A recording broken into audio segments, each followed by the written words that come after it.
El material perdido es sin dudas un tema sumamente fascinante. La sola idea de que existan películas, canciones, videojuegos o cualquier tipo de contenido multimedia completo o parcialmente perdido, con la posibilidad de encontrarlo mediante un trabajo individual o colectivo, es de admirar. Se le podría considerar como un trabajo de arqueología moderna, en el que se excava por las más profundas entrañas de Internet y fuera de este por el simple hecho de satisfacer el espíritu de la curiosidad.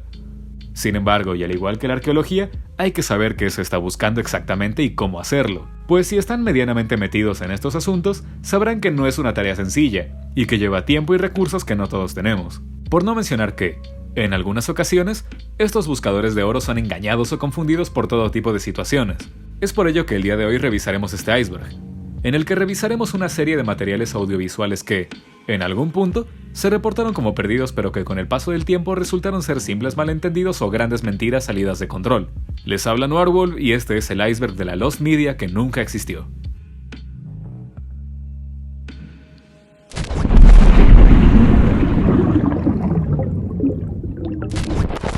Un día como cualquier otro en Amazon, apareció listada una misteriosa película con toda y portada de nombre Un día con Bob Esponja, cuya premisa rezaba que Bob Esponja, ahora actor de Hollywood en decadencia, lanzaba un concurso para pasar un día entero con un niño, siendo el afortunado uno llamado Seth,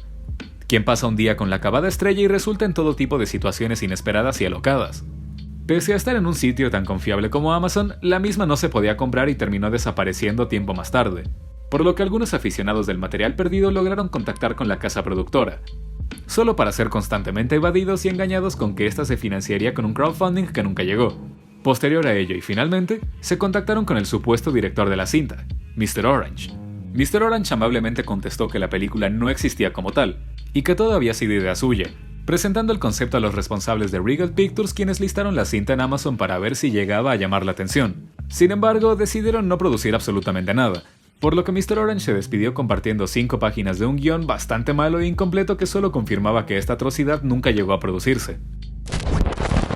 Tras una épica batalla final contra la bruja Gruntilda, Banjo-Tooie termina con un divertido cliffhanger en el que la villana asegura que volverá en Banjo-3. Tras esto, era bastante obvio que un tercer juego de Banjo-Kazooie venía en camino, o eso se creía, pues la compra de Rare por parte de Microsoft y la desaparición total del mapa de estos personajes llevó a creer a muchos que la tercera entrega de Banjo-Kazooie había sido cancelada en algún punto, y todo rastro de su desarrollo había sido enlatado por Xbox. No obstante, al final se reveló que Banjo-3, con y sin Nintendo, nunca estuvo en los planes,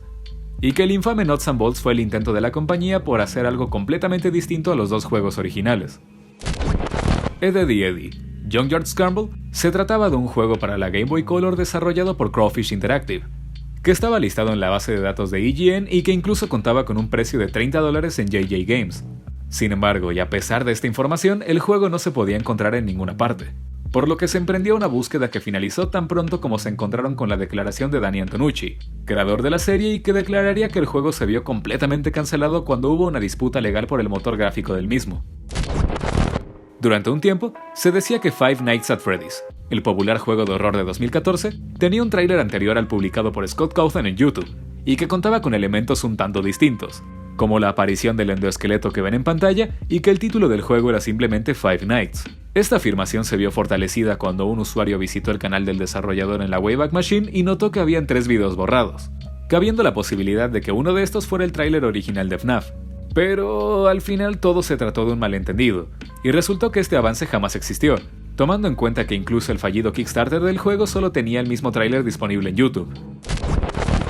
Si recuerdan el final de Un Buen Vecino, Calamardo se convierte en caracol de una forma cómica solo para ser golpeado por Patricio con un zapato. Sin embargo, durante muchos años mucha gente en diversos foros afirmaba que, en el estreno original del episodio el 31 de octubre de 1999, había una escena en la que Calamardo se transformaba de la misma forma que Bob Esponja lo hacía minutos atrás, siendo descrita como una escena aterradora y desagradable. No obstante, no fue hasta 2016 que el usuario 90s Give Me Goosebumps declaró estar harto de estos mentirosos, y afirmó tener la grabación original del episodio, subiendo el video a YouTube y comprobando que, efectivamente, tal escena de transformación a caracol nunca existió en primer lugar, además de que el veterano de Bob Esponja y actual showrunner, Vincent Waller, también declaró que algo así nunca se bocetó,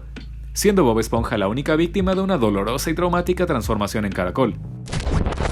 No Mercy para Nintendo 64 es considerado aún a día de hoy como uno de los mejores, o si no es que el mejor juego de lucha libre de la historia. Contando con una adictiva jugabilidad que aún a día de hoy inspira a múltiples juegos del deporte entretenimiento y un enorme roster estelarizado por las mayores estrellas de la era de la actitud, fue un éxito rotundo en ventas y crítica, por lo que se rumoreó que los trabajos en una secuela para la misma consola y de nombre Backlash ya estaba en marcha, anunciándose entre otras cosas que gozaría de un modo Hell in a Cell con la posibilidad de meter hasta 6 luchadores dentro de la celda, además de que se aseguraba de que habían anuncios en revistas del juego. Sin embargo, este nunca vio la luz, por lo que muchos rumorearon que simplemente se movería su lanzamiento a la GameCube o que la adición del roster de la WCW habría provocado un retraso en su lanzamiento, por lo que tras buscar algún avance del juego sin mucho éxito, se estaba llegando a la conclusión de que las evidencias sobre este mismo eran simplemente inconsistentes, y probablemente no existía, cosa que fue confirmada por el propio productor de No Mercy, Dave Wisnowski, quien confirmó que varios problemas entre THQ y la empresa desarrolladora conllevaron en la cancelación de la secuela antes de que siquiera le dieran nombre, por lo que todo lo relacionado con Backlash era sumamente falso, incluyendo las supuestas capturas.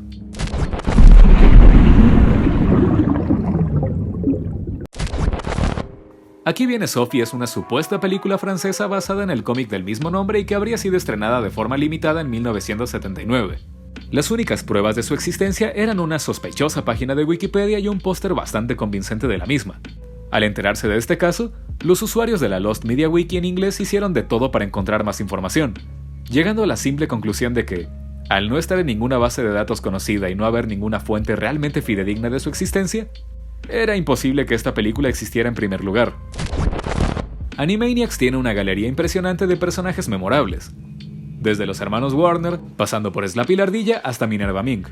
una sensual bisón blanca que seguramente despertó el interés de más de un furro ahí afuera. Pese a ser un personaje ciertamente constante en la serie, solo 2 sketches centrados en ella fueron producidos, y si bien estos no significaron polémica alguna para la serie, sí que fueron levemente censurados por varias cadenas televisivas para hacer del escote del personaje un tanto menos pronunciado. Esto llevó a mucha gente a creer que había cortos del personaje que nunca se lanzaron debido al miedo a la censura. No obstante, y tras varias búsquedas, el creador de Animaniacs, Tom Ruegger, declaró en una sesión de preguntas y respuestas que nunca se produjeron más cortos además de los 2 mencionados.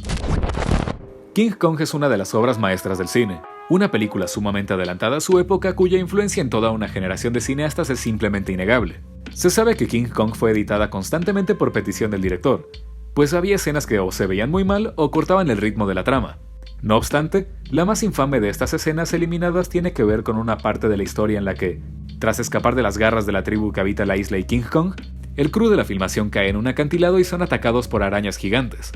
Una parte que, contaba la leyenda, fue cortada por el director al ver que en las proyecciones la audiencia gritaba horrorizada, e incluso llegaba a desmayarse. Además, esta escena aparecía en la novelización de King Kong y en el guión original de la película. No obstante, la RKO Pictures y el propio director de la película confirmaron posteriormente que esta escena nunca había sido filmada.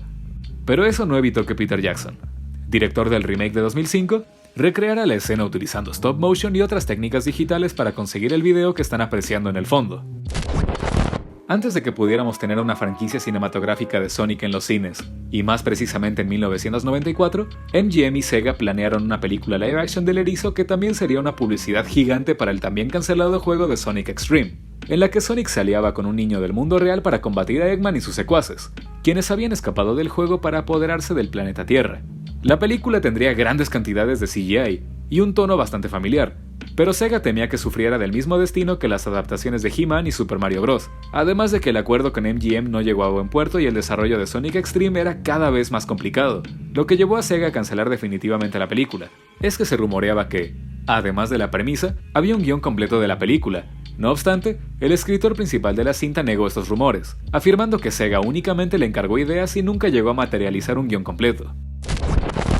Veggie Tales es una famosa serie de animación en 3D de temática cristiana en la que seguimos las aventuras de Bob el Tomate y Larry el Pepino, 2 frutas que pasan por diversas situaciones en las que aprenden todo tipo de lecciones sacadas directamente de la Biblia. En sí mismo, toda esta franquicia es bastante inocente,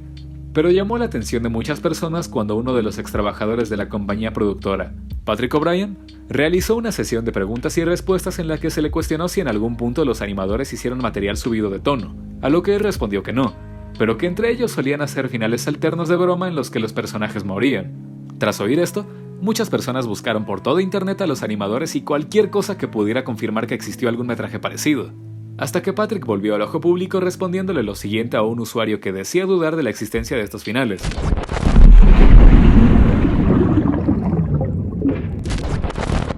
Kurt Cobain y Ren y Stimpy son dos conceptos que uno no creería que van de la mano. El rumor contaba que Cobain había acudido a Spumco, casa productora de Ren y Stimpy, pidiendo escribir una canción para la serie, cosa que por alguna razón John Kay aceptó, solo para pelearse posteriormente con el cantante y destruir toda evidencia de la grabación. Con ello, esta historia solo tenía como prueba el testimonio de Billy West, voz de Stimpy, y a pesar de que esto sonaba como algo que valía la pena buscar, el propio John Kricfalusi diría en una entrevista que ni siquiera sabía del rumor, y que nunca había visto a Cobain en persona. Kanye West es uno de esos artistas que no tienen punto medio. O lo amas o lo odias. Por mi parte, es mi artista favorito, y cualquiera que lo conozca sabe que el tipo, además de ser un genio musical, es capaz de hacer canciones o álbumes completos de una calidad excepcional solo para proceder a desecharlos por no cumplir con su propio estándar de autocrítica y calidad. No obstante, y cuando en los servidores de Discord dedicados a subir canciones filtradas de Kanye surgieron unos cuantos segundos de una supuesta canción llamada Black Bruce Wayne y que supuestamente estaba perdida desde inicios de 2010, despertó el interés de los aficionados de la Lost Media y de los propios fans de Ye, quienes tenían como pistas unos cuantos snippets y el beat de la canción, materiales que llevarían directamente la búsqueda al productor más destacado de Yeezy, Mike Dean, quien decepcionaría a todos al declarar que la canción jamás existió, y los supuestos avances de la misma solo eran mashups de un beat genérico y el verso de una collab nunca lanzada entre Jesus y el grupo de rap Bogus Boys. Astrología con Calamardo fue una serie de cortos estelarizados por el pulpo más famoso de fondo de bikini en los que, como su nombre nos dice, nos explicaba varias partes del zodiaco representados por diversos personajes de Bob Esponja. Los cortos se transmitieron intermitentemente entre 2001 y el 2005 en Estados Unidos, y se reportaba la existencia de 6 de ellos, los cuales estaban perfectamente disponibles en internet. Sin embargo, también se tenía la creencia popular de que hacían falta 2 de ellos que involucraban los signos de Virgo y Libra, así como muchos otros que solo alimentaban la confusión de los usuarios de internet. Las búsquedas por cualquier tipo de pista eran incesantes, pero sumamente incongruentes, por lo que finalmente se le preguntó a Vincent Waller qué había pasado con estos cortos, a lo que este confirmó que solo se habían realizado 6 de ellos, los cuales están disponibles en el canal oficial de la serie. Probablemente muchos recuerden Kablam con cariño y otros ni siquiera lo hagan. Pero por si no lo sabes, se trataba de una serie original de Nickelodeon que presentaba una serie de sketches cómicos tanto en animación 2D como en stop motion, y cuyos protagonistas eran 2 niños llamados June y Henry. Sin embargo, se hizo del interés de los aficionados de la Lost Media cuando aparecieron descripciones en Wikipedia de un episodio final en el que los protagonistas, además de declarar su amor mutuo, se despedían de la audiencia. El asunto fue rápidamente desmentido por el creador de los personajes, Mark Marek, quien declaró que tanto los personajes no se gustaban como que el episodio era falso y jamás existió. La leyenda de Dratini es uno de esos episodios completamente normales y genéricos del anime original de Pokémon, a excepción de una escena en la que el guardia de un safari apunta a Ash en la cabeza con una pistola. Si bien en Asia no hubo ningún problema, la distribuidora de Pokémon en América, 4Kids, se horrorizó completamente y censuró el episodio. No obstante, clips de este capítulo aparecían en diversos anuncios de la serie y esto dejaba la posibilidad de que fuera doblado antes de ser censurado completamente. Sin embargo, el actor de voz de Brock en inglés reveló que este audio nunca existió, y la empresa simplemente omitió toda mención al episodio. La Virtual Boy es uno de los fracasos más sonados en el mundo de los videojuegos. La consola tenía un gran concepto, pero una ejecución terrible en la forma de una posición sumamente incómoda para jugar, gráficos tan rojos como la sangre que salía de tus ojos tras jugar más de 20 minutos, un control interesante pero feo visualmente y sobre todo, un nulo apoyo de los desarrolladores, al punto en que, a comparación de los 1754 juegos con los que contó la Super Nintendo, la Virtual Boy solo licenció 22 juegos en toda su vida útil. De entre todos los juegos anunciados, una versión de Worms para la consola fue anunciada por la revista española Micromanía, pero este port jamás llegó, y pese a las búsquedas de algún material extra del mismo, nunca se encontró, hasta que entrevistaron a Martin Brown, director de la desarrolladora de Worms, quien declaró sin tapujo alguno lo siguiente: "Perdón por decepcionarlos, pero nunca empezamos Worms para Virtual Boy. Nos negamos a desarrollarlo después de ver lo difícil que sería y darnos cuenta con solo ver la consola que sería un fracaso, y terminamos donando el kit de desarrollo a Nintendo de Alemania".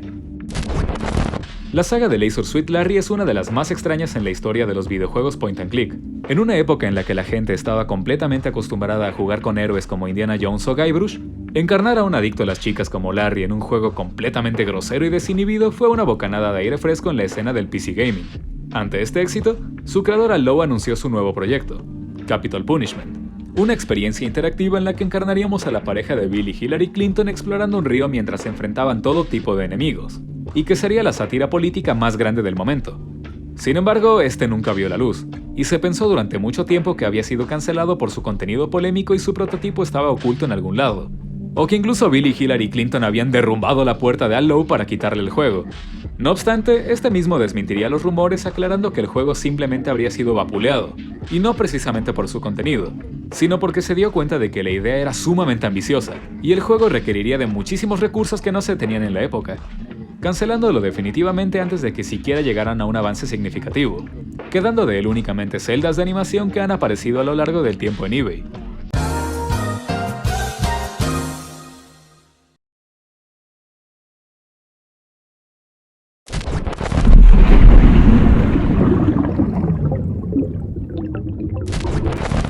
Con el lanzamiento de Disney Channel, la empresa del ratón anunció a través de revistas y periódicos toda una serie de proyectos que serían lanzados con el canal. Entre estos estaban Dreamfinders, una serie basada en la atracción de Disneylandia y que contaría las aventuras de distintos niños con problemas que serían ayudados por el Dreamfinder, un bonachón hombrecillo que los llevaría a la Tierra de los Sueños para encontrar ahí una solución creativa. Como mencioné, la serie fue anunciada junto a muchas otras, pero nunca se supo más. No fue hasta 2016 que un grupo de usuarios se organizó para encontrar cualquier metraje disponible de la serie, pensando que tal vez había sido enlatada por la compañía. No obstante, y al contactar al guionista del show, este amablemente envió los guiones originales de un episodio de la serie, pero también aclararía que esta nunca llegó a buen puerto. Sin embargo, también confirmó que este piloto nunca fue grabado en su totalidad, siendo este pequeño comercial lo único que se grabó. Si han visto recientemente los videos del MAU o cualquier top de las peores portadas, juegos o empresas de videojuegos, el nombre de Phoenix Games seguramente les dará escalofríos. Estos monstruos británicos sacaron varios de los peores productos jamás lanzados para la PlayStation 2, siendo uno de estos uno llamado Pac-She, una obvia copia de Pac-Man cuyo estatus era completamente desconocido, pues de él solo se tenía la portada y su presencia en varias bases de datos de videojuegos. Al final, se descubrió que los sinvergüenzas de Phoenix no solo nunca habían desarrollado el juego, sino que literalmente robaron el arte de la portada de un viejo concurso de modelado 3D para realizarlo. New Kids on the Block es una de esas bandas que, pese a haber sido olvidadas con el paso del tiempo, vivió una tremenda popularidad a finales de los 80 y a inicios de los 90, por lo que la idea de sacar un videojuego fue aprovechada por Parker Brothers, quienes consiguieron la licencia con el fin de sacarla lo más pronto posible, incluso haciendo una portada que sería vendida más tarde en eBay por la esposa del editor de la afamada revista de videojuegos Electronic Gaming Monthly. No obstante, todo el mundo se preguntó, ok, tenemos la caja, ¿dónde demonios está el juego? La señorita que vendía la caja no lo sabía, pero si tenía un objeto así, el producto debería estar en cualquier otra parte, por lo que una corta búsqueda de la ROM del juego empezó y terminó tan pronto cuando el programador David Crane, que en ese entonces era desarrollador de Parker Brothers, reveló que el juego nunca pasó del concepto, siendo el juego cancelado completamente cuando la compañía fue absorbida por Hasbro en 1991. Dirigida por Roger Corman, el rey de las películas de terror de bajo presupuesto, X, el hombre con los ojos de rayos X,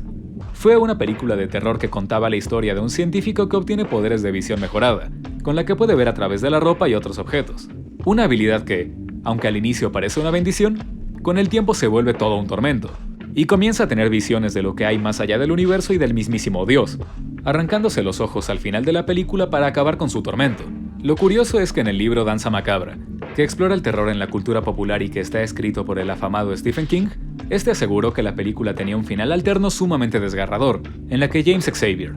nombre del científico con poderes, también se arranca los ojos, solo que en lugar de acabar con su sufrimiento, este grita a los cuatro vientos, ¡Dios mío, aún puedo ver!, significando que su sacrificio y dolor no sirvió para nada. La escena fue buscada por décadas, ya que se había tomado como algo real porque, bueno, Stephen King no podría engañarnos, ¿verdad? Pues lamentablemente sí. En 2017 Roger Corman fue entrevistado, y una de las preguntas tenía que ver con el final alterno de la película, a lo que éste aclaró que nunca se grabó o se ideó tal final, dejando a Stephen King como un mentiroso pero como un gran creativo, pues Corman aclaró que esta idea le encantaba, y si pudiera hacer un remake de la cinta, lo haría con este desenlace. City 2000 London es un videojuego point and click para MS2 cuya particularidad era que, en lugar de utilizar dibujos o pixel art como usualmente se acostumbraba, se hacía uso de fotografías y videos live action de Londres, Todo esto con el objetivo de detener a un malvado capo de la droga que planea apoderarse de la ciudad. El juego no fue un éxito, pero tampoco un fracaso, y se nota que la desarrolladora tenía fe en él, puesto que en la contraportada del mismo se anunciaba una secuela ambientada en la capital francesa, siendo anunciada más tarde en un catálogo de CD-ROMs que indicaba su lanzamiento para el marzo de 1994. Sin embargo, la misma nunca se lanzó, y por ello surgieron diversos rumores de la misma, como que solo se habían lanzado 30 copias en Canadá y estas estaban desaparecidas. Pero al ser la secuela de un juego medio desconocido, la búsqueda tuvo un paso sumamente lento, el cual obtuvo un fin cuando uno de los desarrolladores del juego original reveló que la secuela en París nunca se pudo realizar, debido a que, para grabar en la ciudad, había que pedírsele un permiso a todas y cada una de las personas que aparecerían en la escena, lo cual iba a resultar sumamente caro y engorroso. En los 80, era sumamente común que se hicieran juegos para niños basados en IPs que eran todo menos infantiles, desde Viernes 13 hasta Robocop. El punto era que las empresas pudieran lucrar con todo lo que pudieran. De esta forma, sonará raro que realmente hubo planes para una adaptación a RPG de Twin Peaks, la serie de drama y misterio de David Lynch que nos trasladaba al pueblo del mismo nombre, donde el agente de la FBI Dale Cooper investiga el asesinato de un estudiante de secundaria,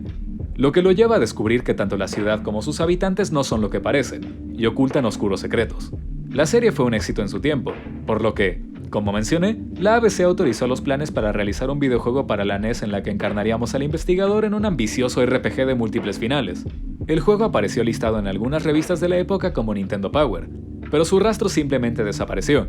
lo que llevó a mucha gente a pensar que este estaba perdido por alguna u otra razón. No obstante, el motivo fue mucho más simple. Los desarrolladores no llevaban más que algunos conceptos e historias escritas, pero se dieron cuenta que el espectador promedio de la serie, adultos pretenciosos, distaba bastante del jugador de la NES, por lo que simplemente renunciaron al proyecto. El 15 de agosto de 1977, el radiotelescopio Big Ear de la Universidad de Ohio, dedicado a monitorear la constelación de Saturno, captó una señal de radio sumamente fuerte que provenía del espacio y que duró aproximadamente 72 segundos, representando una onda 30 veces más fuerte que el ruido normal del espacio, por lo que Jerry Ellman, único testigo del evento, escribió "wow" en la impresión de las ondas radiales. La señal nunca ha vuelto a repetirse, y sigue siendo un misterio sin resolver, con múltiples hipótesis que van desde una falla en el telescopio, a una supernova o incluso un mensaje alienígena. El punto aquí es que, tratándose de una señal auditiva de radio, se supuso durante mucho tiempo que este audio fue confiscado por las autoridades estadounidenses para su estudio, o simplemente para ocultarnos la verdad sobre la vida extraterrestre, cosa que no fue así. Pese a la insistencia de muchos conspiranoicos y aficionados al tema, tanto el telescopio como el laboratorio solo contaban con un sistema de impresión de señales radiofónicas, más no de grabación de audio.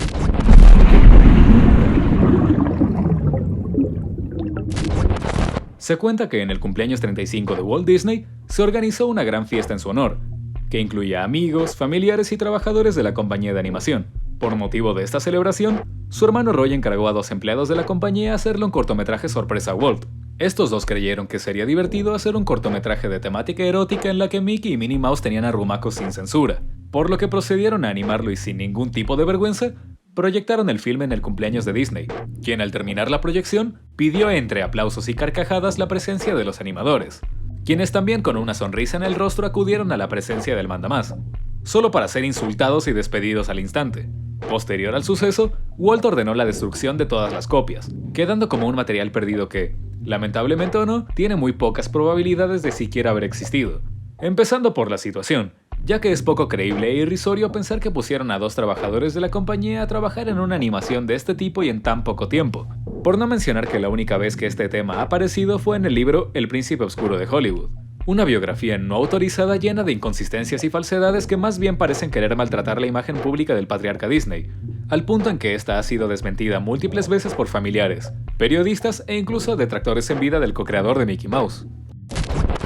La leyenda cuenta que en un post de 4chan, un creador de mods para GTA San Andreas pidió sugerencias para realizar uno de estos. La gente le dio todo tipo de elementos graciosos y este, ni corto ni perezoso, comenzó con la labor, subiendo más tarde este mod que incluía nuevas texturas, skins, misiones con diálogos y otros elementos cómicos. Sin embargo, uno de los usuarios del foro notó que los personajes secundarios de las misiones, incluyendo víctimas, tenían nombres completos, cosa bastante rara para un videojuego, No obstante, había uno en particular al que había que matar cuyo nombre era exactamente igual al de su madre desaparecida, lo que llevó al horroroso hallazgo de que los nombres de los NPCs coincidían con el de las bases de datos de gente desaparecida en Estados Unidos. Por lo que todo rastro de los hilos de 4chan y del propio mod fueron eliminados por los administradores. Nadie más habló de este caso hasta que apareció dentro del famoso iceberg de los media, por lo que se comenzó a especular sobre la disponibilidad de este mod, si tan solo fuera un relato real para empezar, ya que todo este asunto resultó ser un troleo creado por el usuario Shaky, uno de los administradores de la Lost Media Wiki en español y dedicado a aquellos canales de Lost Media y de GTA que se tragaban casi cualquier cosa como material perdido. En los años 90, la industria de los cómics estaba pasando por un momento sumamente complicado. Las ventas eran cada vez menores, muchos escritores preferían alejarse de las grandes empresas y otros factores más provocaron toda una serie de consecuencias. Pese a las dificultades, Detective Comics fue la que mejor salió parada, ofreciendo alternativas para adultos en la forma de su subsello Vertigo Comics, una mayor libertad creativa a sus artistas y, sobre todo, el apuntar hacia el sensacionalismo de los medios realizando cambios totalmente oscuros e inesperados hacia sus héroes más conocidos, matando a Superman, volviendo a Linterna Verde un sádico villano y rompiéndole la espalda a Batman en el proceso. En medio de toda esta etapa edgy, se cuenta que Mark Millar, quien en ese entonces se encontraba escribiendo Swamp Thing, bromeó en una junta de trabajo sobre estas movidas de la compañía, diciendo algo así como: "Ya matamos a Superman, le rompimos la espalda a Batman. ¿Qué sigue? ¿La violación de la Mujer Maravilla?". Estas palabras serían escuchadas por los altos mandos de la compañía, considerando seriamente el realizar el cómic, e incluso encargando bocetos de las primeras páginas a un dibujante desconocido. No obstante, esta historieta nunca salió, y de acuerdo con Millar, nunca avanzó, contrario a lo que muchos creen. Afortunadamente este cómic no pasó de la idea y fue rechazada posteriormente por el dibujante, la empresa y el propio Millar, quien tuvo que aclararle a DC que todo se trataba de una broma, y no de una idea genuina para usarse. Midori la niña de las camelias es una película de 1992 basada en un controversial manga eroguro de 1984, y que a su vez está basada en una historia popular de las calles del Japón imperial que nos cuenta la historia de Midori, una niña que ante el abandono de su padre y la enfermedad de su madre, se ve obligada a vender camelias en la calle, trabajo que se ve truncado por la posterior muerte de su madre, lo que la lleva a ser secuestrada por un circo de fenómenos, donde además de ser forzada a actuar, es abusada física, psicológica y sexualmente por los miembros de este espectáculo. Como pueden suponer, las imágenes son gráficas, sumamente duras y la verdad es que tanto el manga como la adaptación animada no son para nada entretenidas. Adaptada, animada y escrita por Hiroshi Harada, contando con el rechazo total de todas las productoras japonesas y un apretado presupuesto que solo permitió a su creador hacer 5000 frames repartidos en 52 minutos de metraje, la película se estrenó de forma limitada en medio de una enorme polémica por el contenido crudo de la misma, y lo desagradable que resultaba para los estándares de películas japonesas, por lo que el gobierno de ese país ordenaba continuamente ediciones y cortes de la película, al punto en que el director prefirió tomar una de las dos copias del celuloide y mandar una de estas a exhibirse internacionalmente, solo para que fuera destruida por las autoridades niponas cuando regresó a la isla, dejándole claro al cineasta que, si realmente quería ver el filme distribuido en el país, tenía que realizar una versión censurada del mismo, por lo que un furioso Harada, además de no hacer esta edición, guardó su copia restante y prometió que la cinta nunca más vería la luz. Promesa que no duraría mucho, pues la compañía francesa Cinemalta editaría la película en DVD para distribuirla en Europa. Sin embargo, había algo raro en esta edición, pues la duración de la película había pasado de los 52 minutos reportados en el cine a solo 48. Como muy pocas personas habían visto la versión original, se podía suponer que los franceses habían recortado estos 4 minutos de escenas que, se rumoreaba, habían sido censuradas por su contenido extremadamente visceral, por lo que muchas personas intentaron buscar estos minutos faltantes sin mucho éxito, indagando en testimonios poco confiables o en metrajes de la película vistos en festivales, pero ninguna de estas tácticas dio resultado. O al menos hasta que el usuario Bone39 de la Lost Media Wiki logró entrevistar al creador de la película, quien amablemente respondió que, en realidad, estos minutos faltantes no eran más que cortinillas hechas para su visualización en el cine, cuyo contenido no era más que pantallas en negro con audios de fondo, y que correspondían al inicio y al entremedio de la película, además de confirmar que la edición francesa era la edición menos censurada de Midori. Este caso es simplemente infame, y ocupa este preciado lugar no solo por la enorme búsqueda que conllevó, sino por el simple concepto del supuesto material. La historia comenzó, cómo no, en el foro X de 4chan, donde se estaban discutiendo experiencias en la Deep Web. Todo iba relativamente normal entre historias de videos gore y páginas de contenido explícito e ilegal, hasta que un anónimo contó la historia de un OVA anime sobre unas chicas atrapadas en un baño sin puertas ni ventanas, que tras el paso de unos días y aceptar su destino, acababan con sus vidas una a una. El testimonio logró cierta relevancia en el hilo, por lo que Lannon siguió contestando con datos de esta animación. Asimismo, el nombre de Go for a Punch o Saki Sanobashi apareció en relatos similares en Reddit y 4chan, llevando a muchos usuarios a creer que estaban enfrente de un verdadero material perdido de la Deep Web. Pese a que solo se tenían testimonios del mismo, el tema tomó relevancia y múltiples grupos de aficionados a la Lost Media comenzaron una exhaustiva búsqueda del OVA, guiándose con listados de animes y buscando hasta las más oscuras profundidades del Oroguro, encontrando material similar pero sumamente distinto al que se describía, por lo que se hicieron muchas teorías a su alrededor, como que había sido confundido con otra animación o que era un trabajo amateur de algún país distinto a Japón. Pero había una teoría que muchos temían y que muchos se negaban a creer, que todo era una mentira.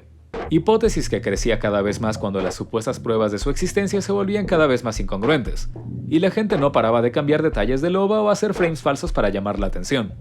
Toda esta truncada búsqueda daría fin cuando en el subreddit oficial de la misma apareció un usuario que clamaba, con pruebas de metadatos de las imágenes de 4chan, que había sido el autor original del mensaje, y que todo lo había hecho como una broma hacia el OP, pensando que nadie le creería, de paso disculpándose por todo el asunto y pidiéndole a todos que dejaran de buscar algo que nunca existió para empezar. Muchos le creyeron y otros no, pero es innegable que el tema prácticamente murió ahí, pues han pasado años desde ello y nunca se encontró algún elemento realmente congruente, verificable o realista de la existencia de este anime. Y eso fue todo por el día de hoy. Les agradezco muchísimo el haberme acompañado esta semana, así como agradezco a las personas que apoyaron el video anterior, pues este superó hasta 10 veces las vistas de los videos anteriores, y eso me motiva muchísimo para seguir con el canal. Asimismo, les pido que me sigan en mi Twitter, pues escribo cosas interesantes y promociono los videos que vendrán. Para terminar, les recuerdo que me ayudan muchísimo si, además de llegar hasta acá, se suscriben al canal, comentan qué les pareció el video y lo comparten. Sin quitarles más su tiempo, les habló Noirwolf y les deseo muy buenas noches.